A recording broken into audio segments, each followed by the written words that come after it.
Today I'm going to show you how to use your fresh strawberries to make a strawberry filling that you can use in cakes, you can use it in pastries and things like sweet rolls. This recipe is so much more wholesome than most of the others. Instead of cornstarch to thicken, we are using flour, and instead of sugar, we're using honey to sweeten.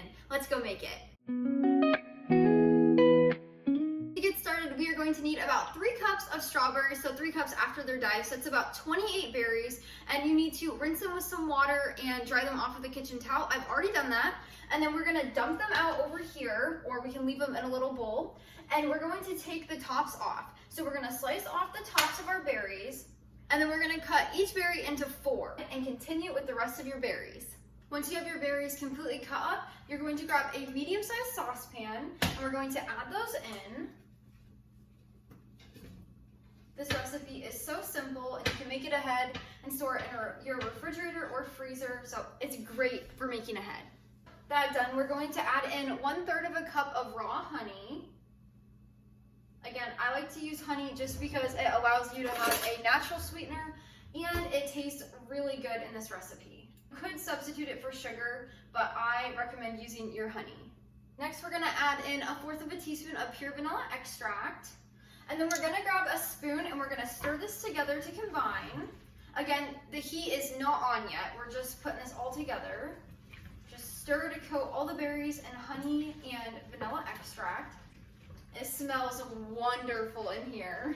After your berries are coated in that honey mixture, we're then going to just let them sit for about 5 minutes. That way the natural juices can come out and it will taste so much better once we do this. Letting the berries sit in that sugary mixture adds so much flavor. It enhances the sweetness and allows all the juices to come out. This is what makes my strawberry filling taste so bold and so delicious. This is a step you do not want to skip. Once the berries have sat for about 5 minutes in that honey mixture, you'll see a little bit of liquid on the bottom. We're then going to add in 1 teaspoon of fresh lemon juice. Stir that in, and then we're going to heat this mixture over medium heat for about 15 minutes until the berries break down. In the meantime, we are going to let them cook for about 5 minutes. And then once they're a little bit soft, we're gonna use a masher to break them down almost completely. You can leave just tiny little pieces if you would like. Now that it's been about 5 minutes, we're then going to start mashing these. We're gonna mash them until they're completely broken down. You can also leave those little tiny pieces like I was saying, but that's up to you.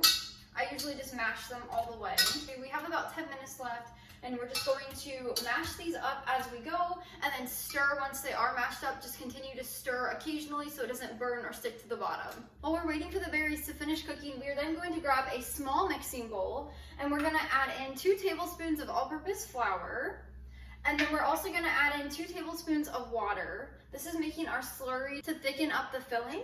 A lot of people will use cornstarch, and you definitely can substitute all-purpose flour for cornstarch, but I like to use flour just to keep it a little bit more wholesome. And then you're gonna take a whisk, and we're just gonna whisk this together. If you use a spoon, make sure that all of the clumps are gone. You don't want any clumps in this mixture. This is exactly what we're looking for. So once you have that done, you're just gonna set it aside. You'll need the whisk here when we add it in. Finally, the last step is we're gonna turn our heat down to a low medium, and then we're gonna add in our flour slurry to thicken it. So as you add this, you wanna make sure you're whisking the entire time and add slowly. So just add a little and then whisk the entire time. As you're pouring it in, you'll see that it's starting to thicken. That's exactly what you want.